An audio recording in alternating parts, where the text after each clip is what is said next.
Ooh,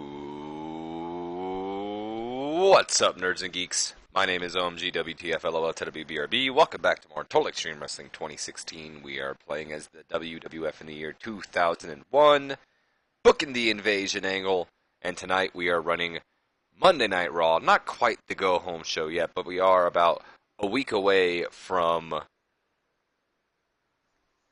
Armageddon. I almost said No Mercy for some reason. I don't know why I always say No Mercy. That pay-per-view was like forever ago. Either way, we're moving further on. Got a couple of big things happening here tonight. We already know about it. Rock is going to pick Triple H's poison, as well as a couple of other interesting things going on here tonight. Either way, let's just stop and run the show, shall we? We got a couple pre-show matches. First off, in our first pre-show match, we go on to a 58C- here, and a bout that gets, excuse me, an bout that has subpar wrestling and a little heat to it. Tommy Dreamer going over Just Incredible with the pile driver. It's like instead of Raven and Dreamer using DDTs, they use pile drivers in this save. Whatever. Yeah, this is probably the last time we'll have to run this match. I think this is the third time they've had one-on-one encounters. Either way, Dreamer with the 59, Credible with the 51. Just a way to get Tommy some momentum since he's been taking a lot of beatdowns from the flock lately. We then move on to a 40D- here, giving Molly Holly some attention because I've been ignoring her, and kind of Lita too, but Lita at least gets, attention with the Hardy Boys. I'm ignoring Molly because I've been paying more attention to Daphne right now, trying to get her over. Either way, 40D- and about that had terrible wrestling and non-existent crowd heat. Molly Holly going over Mickie James in 5 minutes 50 seconds with the Molly go-round. If you'll remember, Mickie and Molly had a tag team match a while back, so this is kind of a response to that. That was before Molly turned, heel, though. It was when, she was still with Spike and Gregory Helms went out and found Mickie James. Either way, Molly with the 50, Mickie with the 26. Molly's improving in performance. And then we go to the main event of the pre-show, which gets a holy hell almighty solid B rating here with an 81. This is a great pre-show match. And you know what the funny thing is? The Hardcore Championship is on the line because Bradshaw's in this match. You can't forget that the Hardcore Championship is always on the line. We have a pre-show bout here that has good wrestling and a decent reaction from the crowd. The team of Bradshaw and TNA, I guess you can call them Team WWF, going over Team WCW's Ron Simmons and the Steiner brothers in 12 minutes 25 seconds when Bradshaw defeats Rick Steiner with the clothesline from hell to retain the Hardcore Championship. Now, if Test or Albert would have gotten the pin, they would have been the Hardcore Champion, so Bradshaw was smart to get the victory here. And over a Steiner, nonetheless. Test was really off his game, which is a shame. Not enough selling shown. Albert with an 82. Good on him. Test with a 78. Albert's, starting to, overtake Test here, it seems like. Although, he had a good time by himself while Test was injured. Bradshaw with a 77. Rick Steiner with a 72. Scott Steiner with a 91. An impressive 91, but, Scott always brings in those unnecessary performances in these tag team matches. And Ron Simmons with an 80. Good on everybody here tonight. This was a great match. It could and probably should have been on the main show, but we had way too much stuff on the main show to the point where I even had to, dampen a lot of people's time and cut a match, which was Bradshaw's match, which is why they're on here. It wasn't this match, but I figured why the hell not. So let's move on to the next segment here. We start off the show with a 100 A-star rating. That's becoming a reoccurring theme, it seems like. Monday Night Raw opens up with Chris Jericho's music going off, and out he comes alongside with the WCW United States Champion, Christian. They make their way down towards the ring. Announcers put over, last week's match with Edge, and then they also bring up how, Jericho's mouth may be coming back to bite him in what, because it did last week for Edge at least, and then they showed the video of, Goldberg going on to hit Edge with the jackhammer suplex, and then they also, state that, Edge is also going to be taking a week off to recover. He's okay. He's not injured or anything. He's just selling up. Well, I guess maybe semi-injured. He's just pretty banged up after the interaction with Goldberg. Pretty much putting over Goldberg as I don't want to say dangerous, but in a way dangerous. I mean, he did end Bret Hart's career, and We just want to put him over like he's a strong guy that you just don't want to mess with. Jericho, he's now in the ring with a mic in his hand, and he says, "You know, that's pretty scary, huh? Did you see the force behind that jackhammer suplex that nearly drove Edge through the canvas? All week, you stupid idiots have been messaging me online and running into me at the airport to brag. Did y'all see that? Goldberg nearly almost ended Edge's career with one move. What do you think he's going to do to you when he gets his hands on you?" Mind you, while you're busy laughing at my expense, you fail to realize that, yeah, Goldberg did almost pull a Bret Hart all over again and end Edge. And you know what? I may not have any love lost for good old Edgehead, but he's still a WWF guy, and I'm the defender of the WWF. And I can't let you walk away with almost killing one of my guys, Greenberg. So you know what's going to happen, Bill? Huh? Do you? Well, I'll tell you what. Tonight, if you're man enough, you're going to make your WWF in-ring debut as you step in the ring with the sexy beast, Chris Jericho, baby! And then, you know, when I'm finished with you, not only will I expose you, but you will never, ever be the same again. And that ends a little bit of the promo there with JR and King. Like, what? Did Jericho just challenge Goldberg to a match tonight? And indeed he did. It'll be interesting to see where that goes. Got the show off to a strong start, I'd imagine. I mean, come on, a 100 A-star rating here. Crowd is hot for this. They're like, what the hell? We're going to see Goldberg in action tonight? That's a pretty good, yeah? I had a bunch of, you know, those segments where it's like hyping it up tonight, but, you know, like I said, I needed more time. So we then follow into probably, you know, yeah, back from commercial break. Before I had, you know, Austin and Rhino, and I'd like to imagine that, yeah, they do put over that Jericho and Goldberg are going to be fighting tonight. They also put over that Rock's Pick Your Poison is tonight.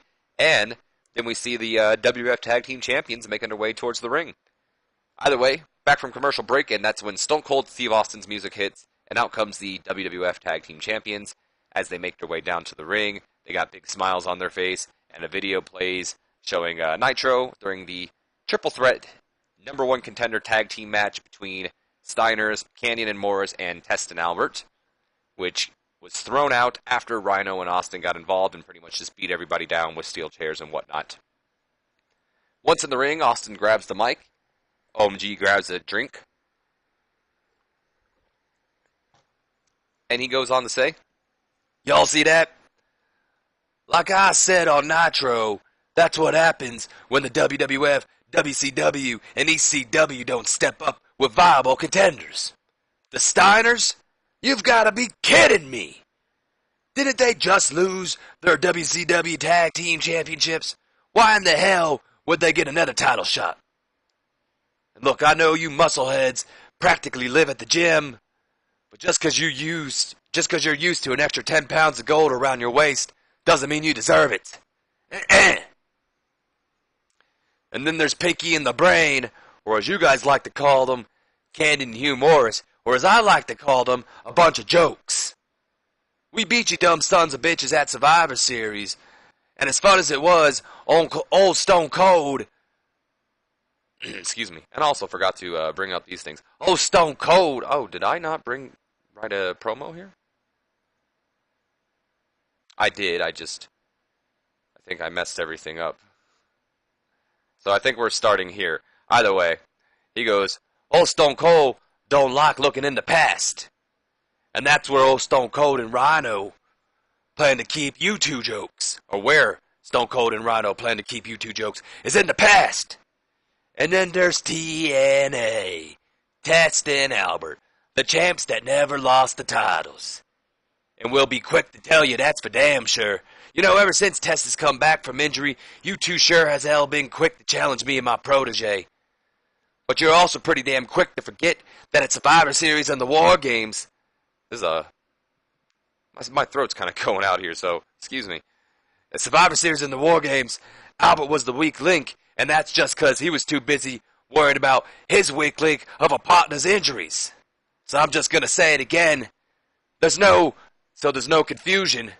None of you deserve a damn title shot. Not the Steiners, not the Jokers, and certainly not TNA.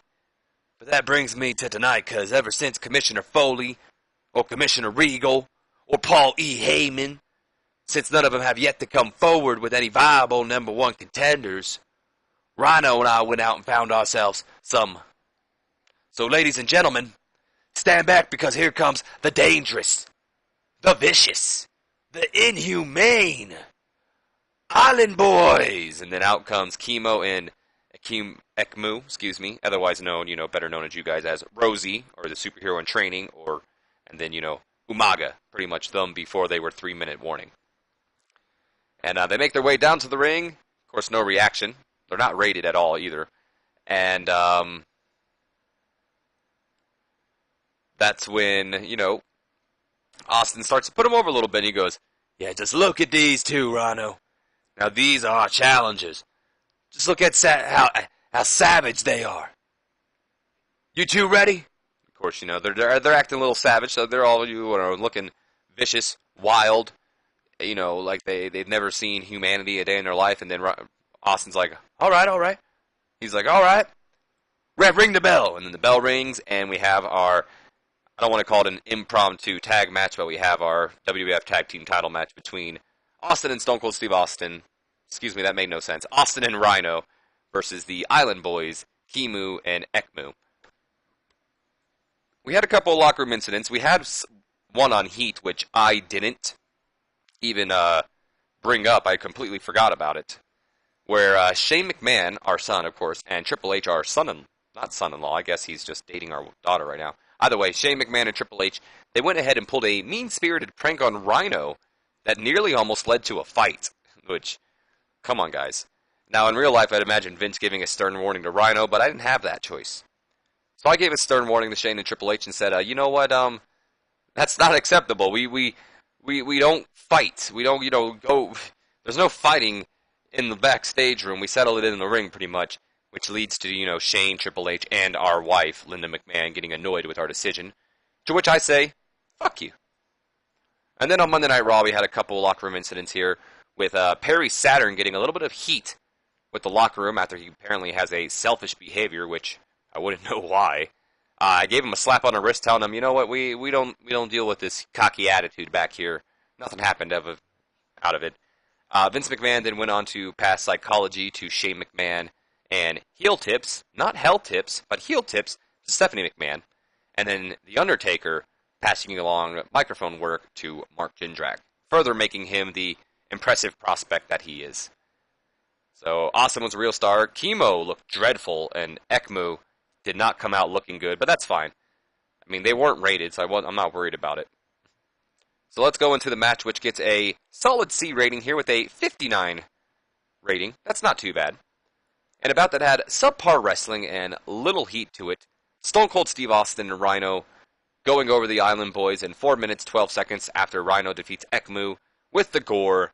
Stone Cold and Rhino making their third defense of the Tag Team Championships. Of course, Austin was head and shoulders above everybody else. I mean, he's Stone Cold.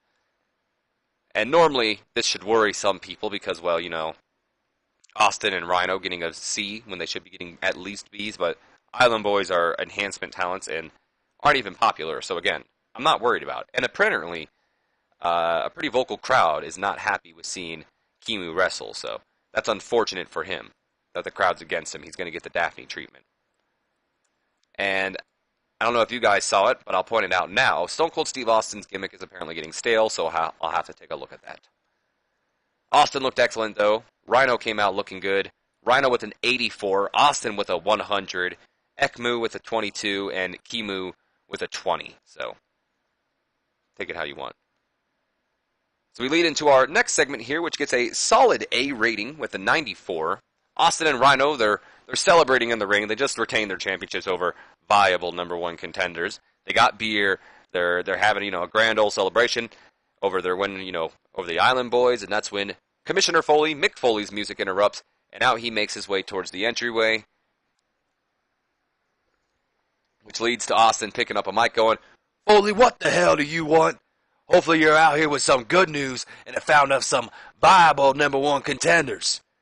And then that's when Commissioner Foley responds, well, Steve, That's actually the exact reason why I'm out here. Although I doubt you'll be happy with the decision that I came up with. You see, despite our differences, I'm able to put aside personal grudges if it means giving these fans what they want and what they deserve. And while we may not have had a clear winner this past week on Nitro, all three teams still have earned their shot in my opinion. So Steve, you see, you just don't have a number 1 contender, you have a number 2 and a number 3 contender as well. Which is why at Survivor Series, we'll see Stone Cold Steve Austin and Rhino defend those tag team championships against the Steiner brothers, Canyon and Hugh Morris, and TNA. Now, if you may, have a nice day, or whatever. I don't know. And Austin, I'd imagine, being furious, as is Rhino, because came back and bit him in the ass, which I think we all knew this was coming.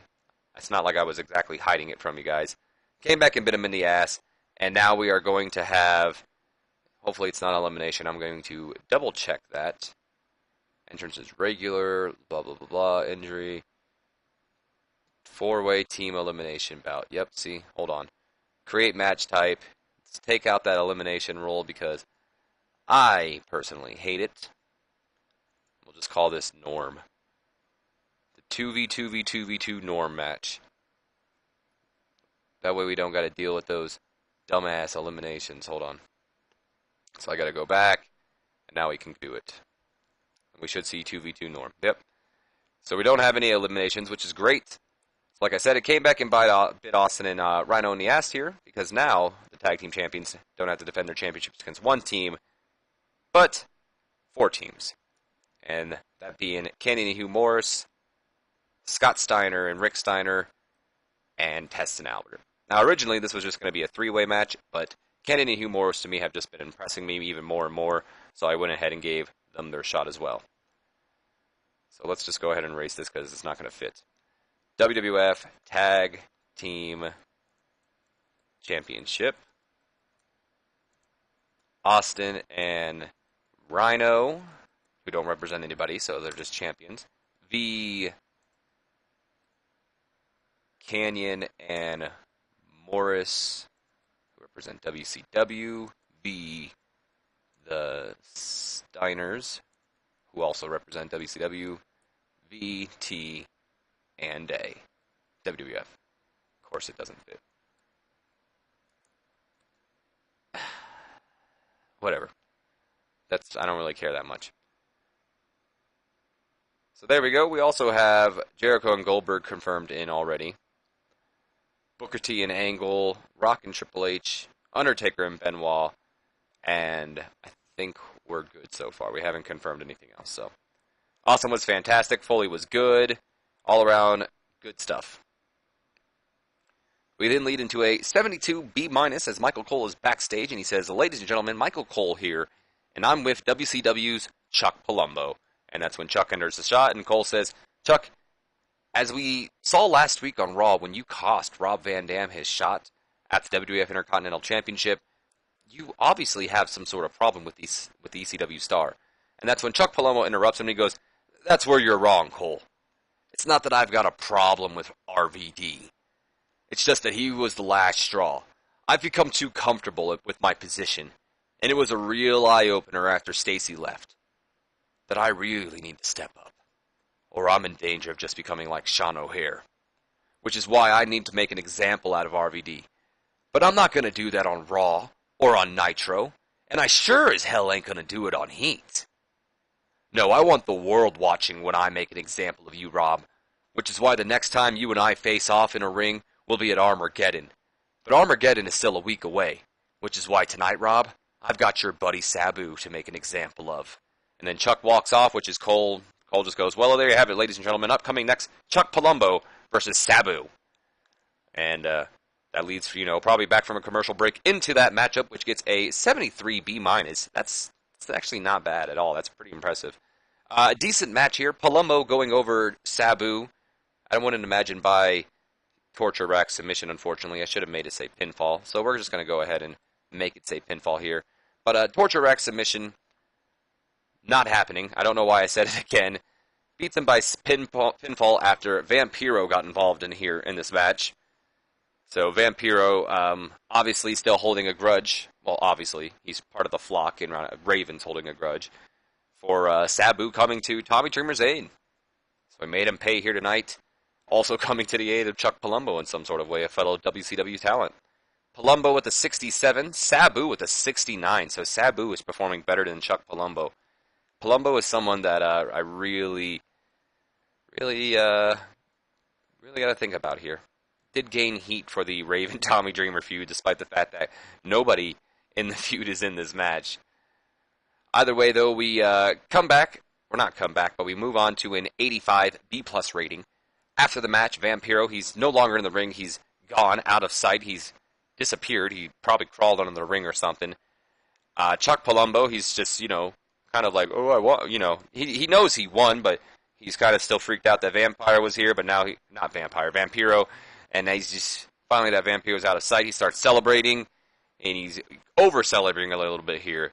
And then he takes notice of Sabu still just laying there, which leads to him, going out, grabbing a couple chairs and setting up for a concerto, going to hit Sabu with, 2 chairs, sandwiching him practically, which leads to Rob Van Dam coming out with a steel chair of his own, and he races down to Sabu's save, he throws a chair at him, misses, but because that's mostly because Chuck Palumbo moves out of the way and rolls out of the ring, and he gets out as RVD gets in there to check on Sabu, and he's just like, on my time, Rob, on my time, which leads to RVD grabbing a mic, and he says, on your time, right?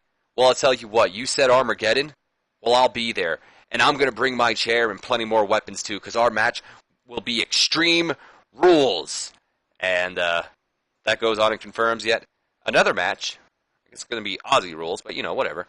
Another match for Armageddon, WCW's Chuck Palumbo versus ECW's Rob Van Dam. WCW and ECW. Let's go ahead and save that. Paul Heyman helping RVD. Again, forgot to take him off, but I don't really care all that much. Palumbo is showing more charisma, which, that's good. After I just said I'm starting to doubt him. We then lead into a 100 A-star rating here. Again, I think I had a segment here where I had Benoit coming down, but was running out of time, so I had to take it off.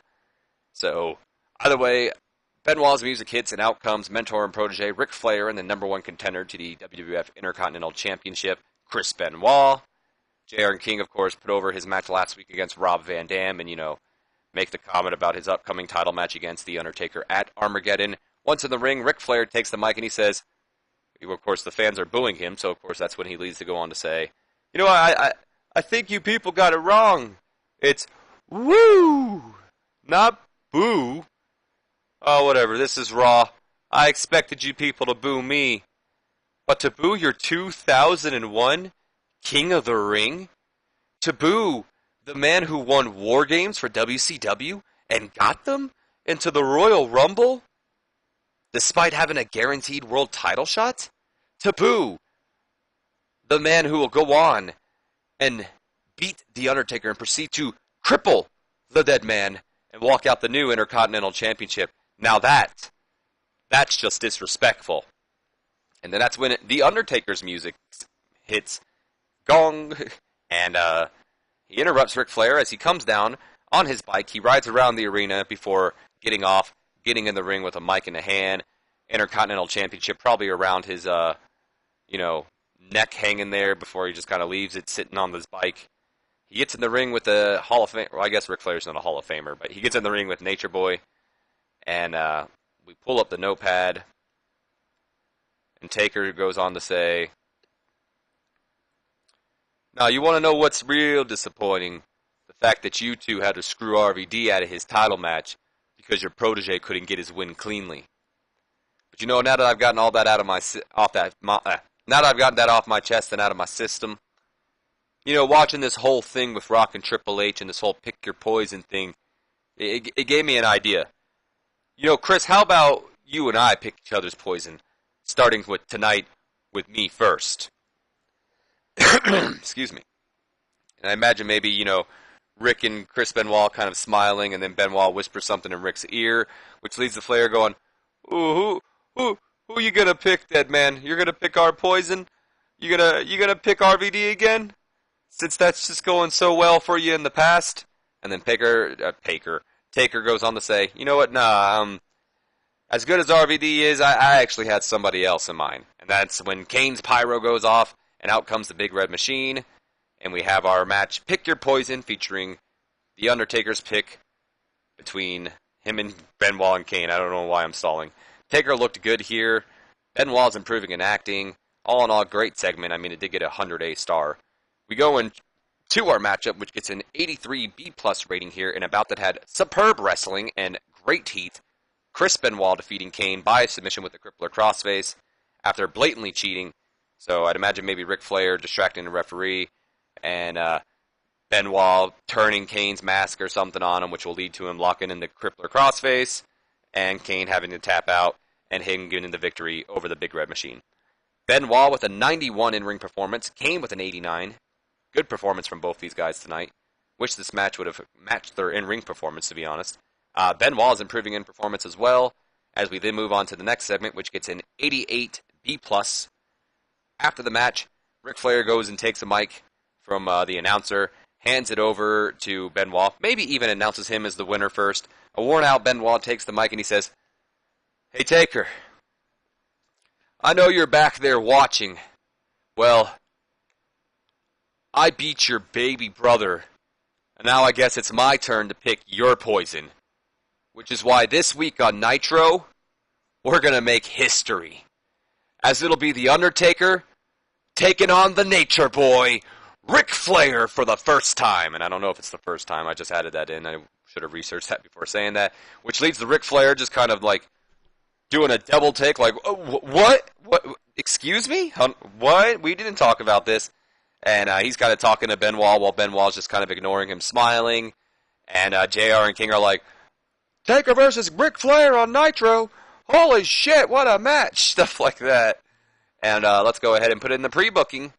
As Benoit made his pick, The Undertaker will take on Ric Flair in what could potentially be the first time these two have ever faced off. I don't really know.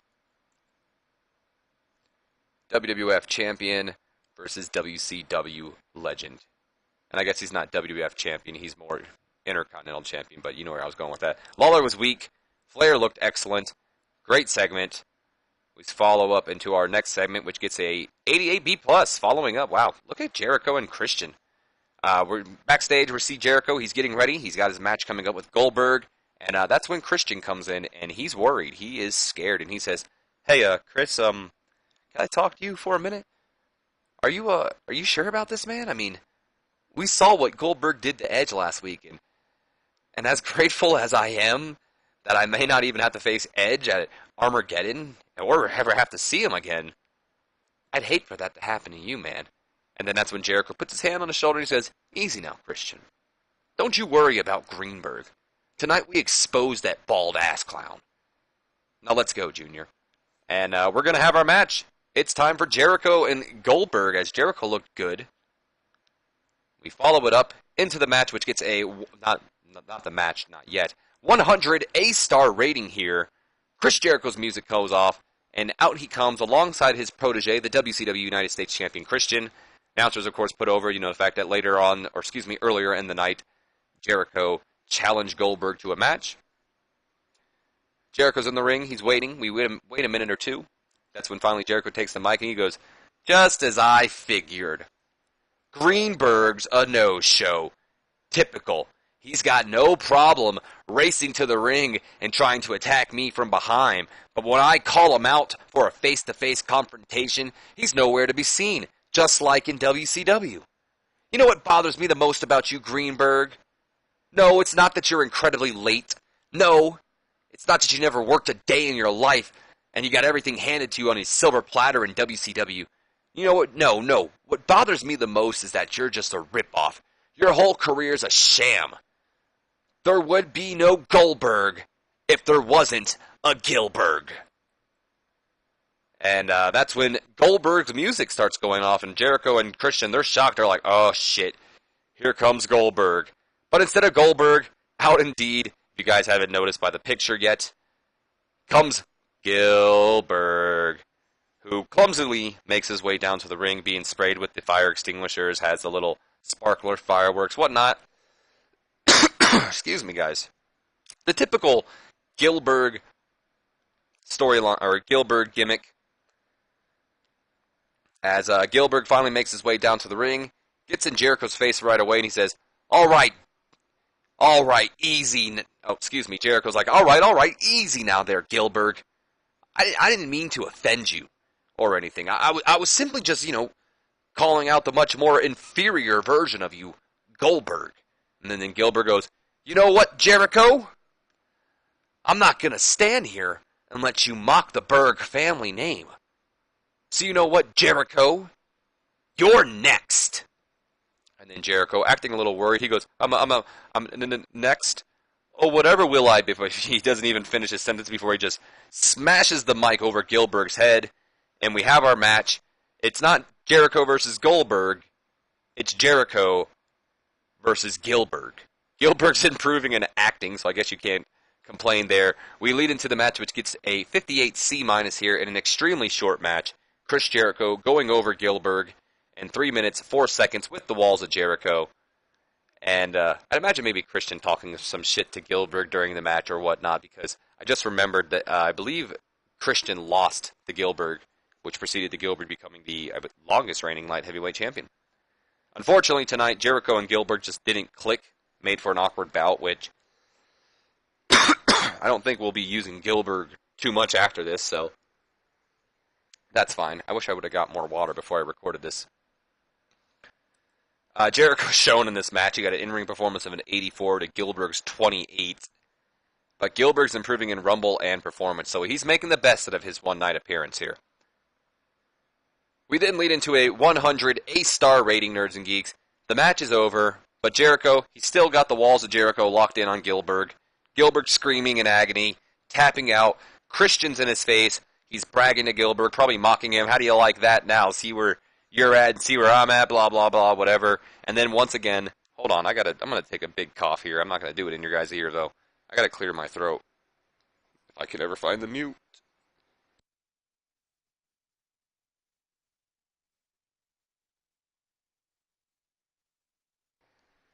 All right. Now we got that out of the way. Goldberg's music hits once again. And Jericho and Christian didn't plan this much, as out comes Goldberg once again. And he comes racing towards the ring. Jericho manages to escape, but unfortunately for Christian, he was not fast enough this week. Too much bragging for him, as Goldberg's able to grab a big handful of his hair and starts to pull him in.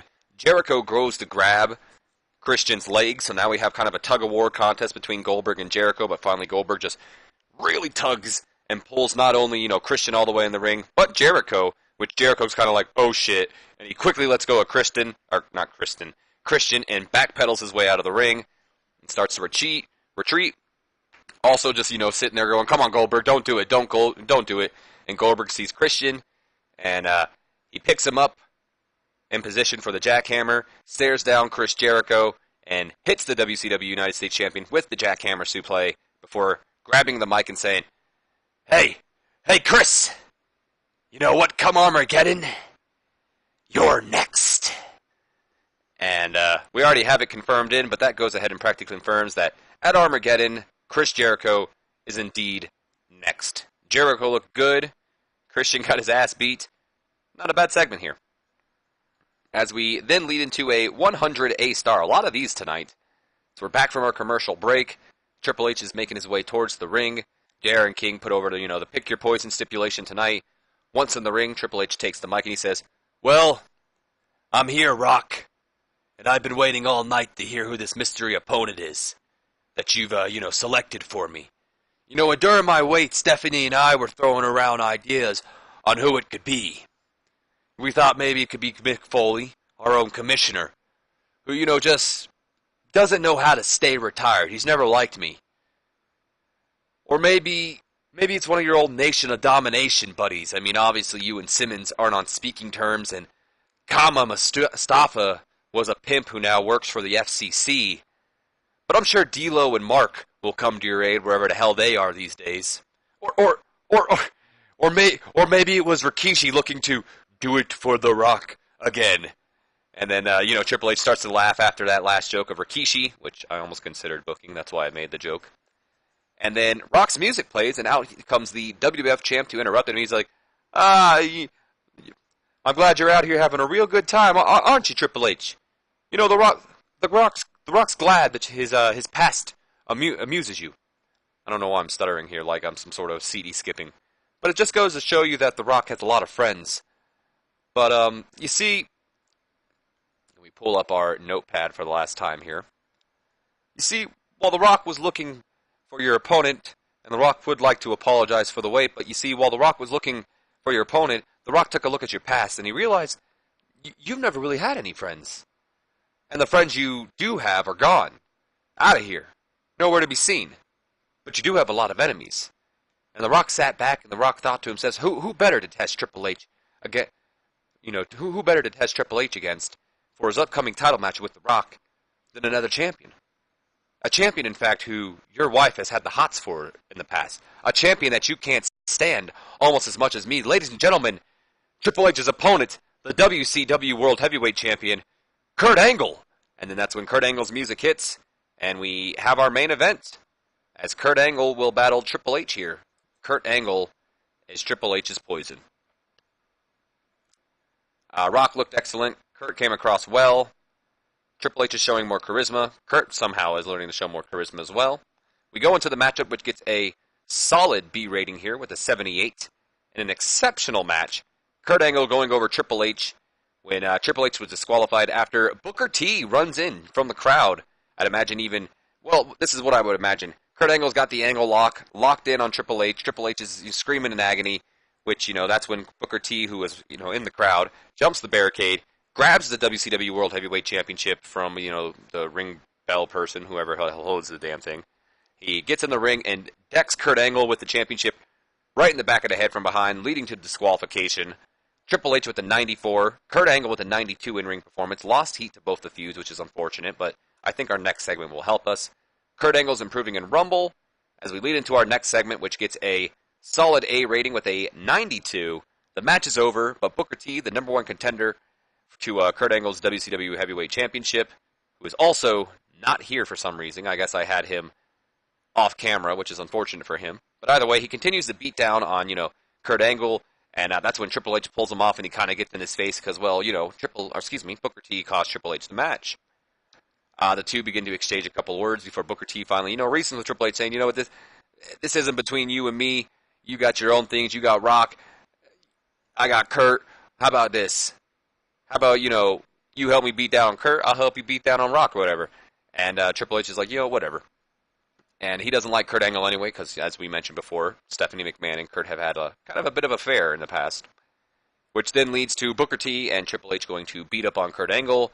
Rock, of course, being on commentary for that match, tosses his headset off, races into the ring to come to Kurt Angle's aid, and starts going after Triple H, battling him, which, Kurt Angle starts battling Booker T, and the two champions manage to chase off the two number one contenders, and they celebrate in the ring with each other, while Triple H and Booker T kind of argue up the rampway, and then Kurt and Rock kind of have a stare down in the middle of the ring, which leads to Rock holding up the WWF Championship, and Kurt kind of looking up to it, and holds up the WCW Heavyweight Championship.